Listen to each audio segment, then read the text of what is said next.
Welcome to Africa at the United Nations. Excellencies, heads of state and government, colleagues and friends. We join today's General Assembly debate from around the world.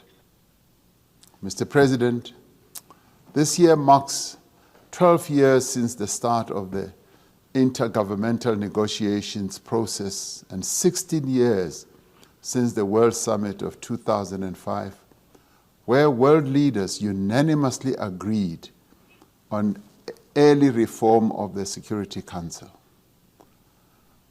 We have not honored this undertaking.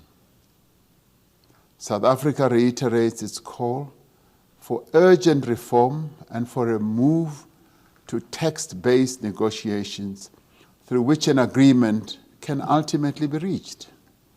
We must address the underrepresentation of the African continent in the UN system and ensure that the voice of the African continent, wherein 1.3 billion people reside, and the global South in general is strengthened in the multilateral system.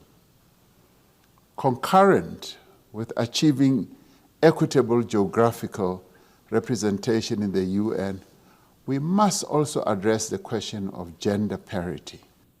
Yesterday, we marked the 20th anniversary of the adoption of the Durban Declaration and Programme of Action at the World Conference Against Racism that was held in South Africa.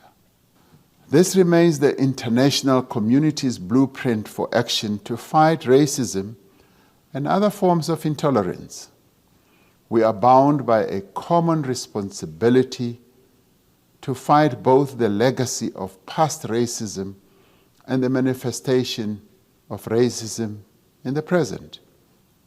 We must use this anniversary to renew our commitment to combating racism, racial discrimination, xenophobia, and related intolerances wherever they are found. Mr. President, the challenges we face are immense. We have to drive the global economic recovery. We have to implement the 2030 Agenda for Sustainable Development. We have to advance gender equality and the empowerment of women. We have to address climate change, maintain peace and security, and protect society's most marginalized. Above all, we must close the wounds of poverty, inequality, and underdevelopment that are preventing societies from realizing their full potential. This can only be done within the framework of a revitalized and reformed multilateral system with a strong and capable United Nations at its center. At this defining moment, this General Assembly of the nations of the world is once again called upon to inspire, to guide, and to lead. The United Nations stands as a beacon of hope for all who dream of a better world.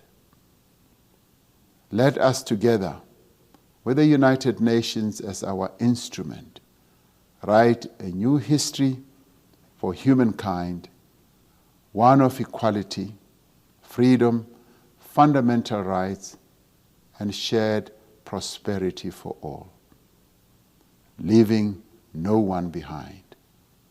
I thank you.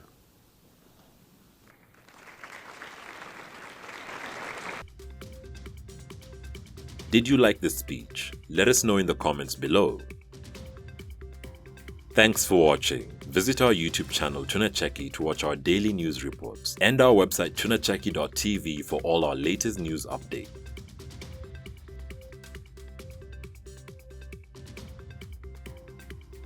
You can directly support this new series by becoming a YouTube member or becoming a Patreon. And remember, Africa is watching.